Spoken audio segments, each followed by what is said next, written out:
অসমবাসীৰ বাবেই এক গৌৰৱৰ ক্ষণ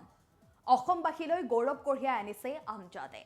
ইছৰোৰ বিজ্ঞানী হ'ব এতিয়া আমজাদ আৰু আমজাদৰ এই সফলতাক লৈ দেখিবলৈ পোৱা গৈছে অসমবাসীৰ মাজত এক উৎসাহ উদ্দীপনা আনন্দত আত্মহাৰা হৈ পৰিছে যেটো দেখিবলৈ পোৱা গৈছে যে ইছৰোৰ যি পৰীক্ষা অনুষ্ঠিত কৰা হৈছিল সেই পৰীক্ষাত সফলতা অৰ্জন কৰিবলৈ সক্ষম হৈছে এইগৰাকী আমজাদে আৰু কিছুদিন পূৰ্বেই এতিয়া ইছৰোৰ যি চাকৰি সেই চাকৰিত নিয়োজিত হ'ব এইগৰাকী আমজাদ আৰু আমজাদৰ যি সফলতা আমজাদে যি ধৰণে সফলতা লাভ কৰিবলৈ সক্ষম হৈছে এই সফলতা সকলোৱে সেলুট জনাইছে আপুনিও আমাৰ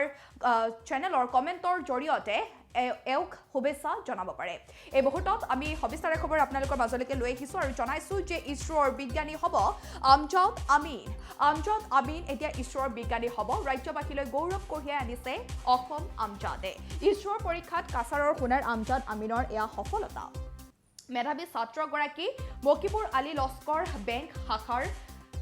বেংকৰ শাখা মেনেজাৰ কাছাৰত পঢ়া শুনা কৰিছিল ইছৰোৰ বিজ্ঞানীৰ প্ৰস্তুতি চলাইছিল ছাত্ৰগৰাকীয়ে কেন্দ্ৰীয় নিয়োগ পৰীক্ষাৰ 153 গৰাকী পৰীক্ষাৰ্থীৰ ভিতৰত 11 নম্বৰ স্থান দখল কৰিবলৈ সক্ষম হৈছে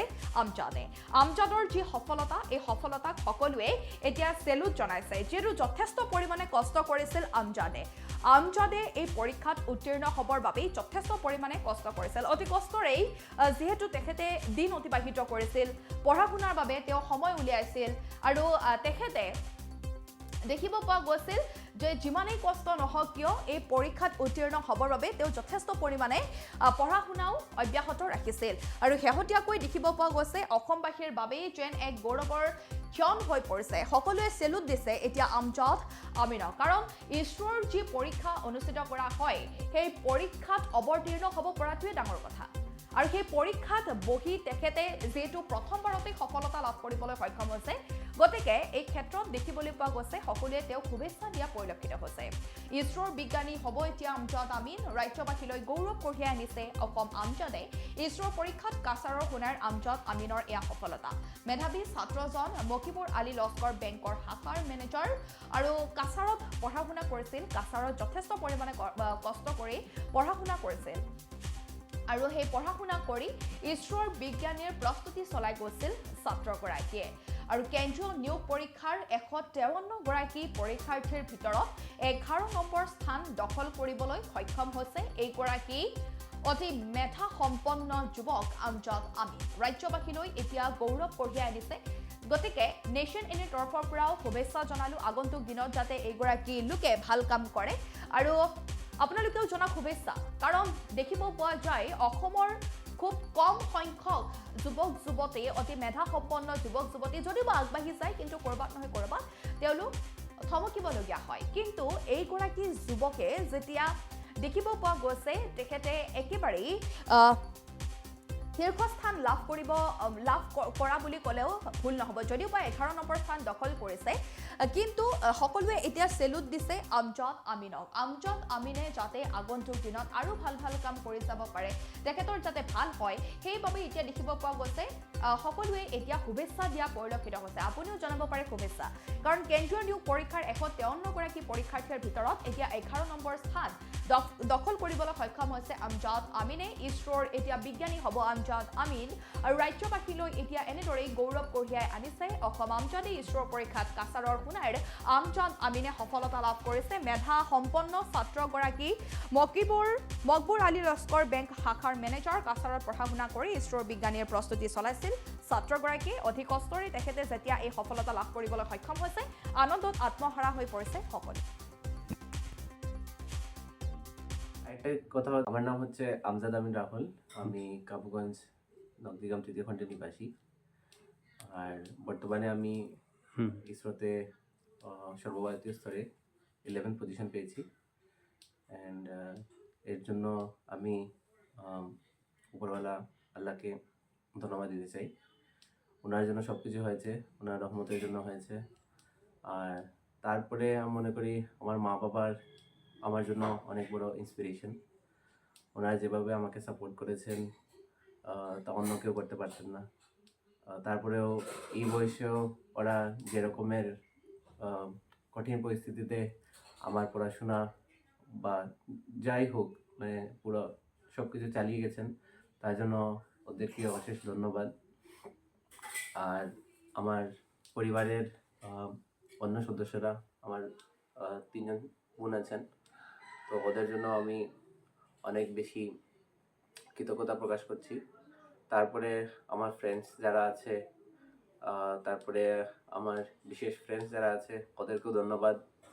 আমার একজন খুবই প্রিয় ফ্রেন্ড আছে, ও আমাকে সবসময় হেল্প করেছে। ইভেন আমার বিটেকের টাইম থেকেও আমার সঙ্গে ছিল, তো সবসময় সাপোর্ট দিয়েছে ও, তো ওকে অনেক বেশি ধন্যবাদ। তারপরে আমার বিটেকের ফ্রেন্ডস, স্কুলের ফ্রেন্ডস, তারপরে যখন এমটেক করেছি আমি আইআইটি খড়গপুর থেকে, ওখানেও আমার অনেক ফ্রেন্ডস ছিল যারা আমাকে পড়াশোনায় অনেক সময় সাহায্য করেছে। তো সবাইকে আমি ধন্যবাদ জানাতে চাই। আর আরেকটা কথা বলতে চাই যে এটাও আমি আমার যারা টিচার্সরা ছিলেন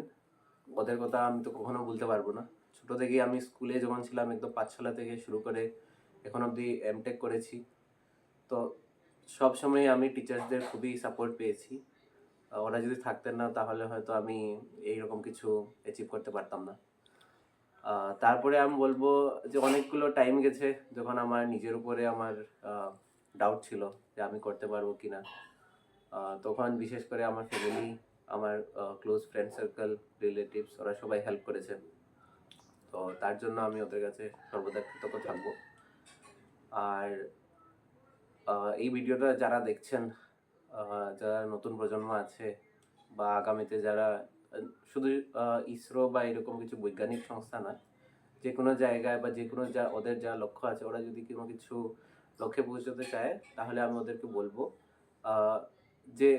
তোমরা নিজের চেষ্টাটা চালিয়ে যাও, কারণ কখন তোমার লক্ষ্যে তুমি পৌঁছে যাবে সেটা কেউ বলতে পারবে না। সেটা ডিপেন্ড করবে উপরওয়ালার মর্জির উপর, তোমার অধ্যবসায়, তুমি কীরকম হার্ডওয়ার্ক করছো, এইসবের উপর ডিপেন্ড করবে। আরেকটা কথা হচ্ছে কি, তুমি সবসময় তোমার ক্যারেক্টার, তোমার ব্যবহার আর এজ এ পার্সন, মানে ব্যক্তি হিসেবে তোমার মধ্যে কিছু আদর্শ তুমি মেনে চলতে হবে। এমনকি এগুলোই তোমাকে লং টার্মে অনেক হেল্প করবে। এই ইসরো রেজাল্ট বের হওয়ার জাস্ট আগেই আমার একটা পাবলিক সেক্টর কোম্পানিতে জব হয়েছিল, কিন্তু এখন যেহেতু ইসরো রেজাল্ট বের হয়ে গেছে তাহলে আমি ওইটাতে জয়েন করছি। কিরকম লাগছে? মানে স্বাভাবিকভাবে খুবই ভালো লাগছে। মানে আমার আগে থেকে ইচ্ছে ছিল যে আমি অনেক ছোট থাকতেই ঘরে বা বাবাকেও, মাকে, সবাইকে বলতাম যে ভবিষ্যতে আমি কিছু একটা করবো বা বৈজ্ঞানিক হবো এরকম বলতাম, কিন্তু তখন আমি জানতাম না অ্যাকচুয়ালি কাজটা কি। তখন ছোটবেলায় আমি এমনিতেই বলতে থাকতাম, বাট যখন আমি বড় হয়েছি, ইঞ্জিনিয়ারিং করেছি, তখন ধীরে ধীরে আমি রিয়েলাইজ করেছি মানে কিরকম কাজ হয় কি না হয়। ইনিশিয়ালি আমার ইচ্ছা ছিল শুধু গভর্নমেন্ট একটা জব হয়ে গেলে আমার হয়ে যাবে, কিন্তু ধীরে ধীরে আমি বুঝতে পারলাম যে শুধু গভর্নমেন্ট জবে আমার হয়তো মানে এত বেশি ইচ্ছে ছিল না। তারপরে আমার ইচ্ছে ছিল যে আমি একটা কোনো গবেষণামূলক কাজে আমি যোগদান করি, তো এই জন্য আমার কাছে অপশন ছিল ইসরো, ডিআরডিও এইসব। ইসরো পেয়ে গেছি, তাহলে খুবই আনন্দ।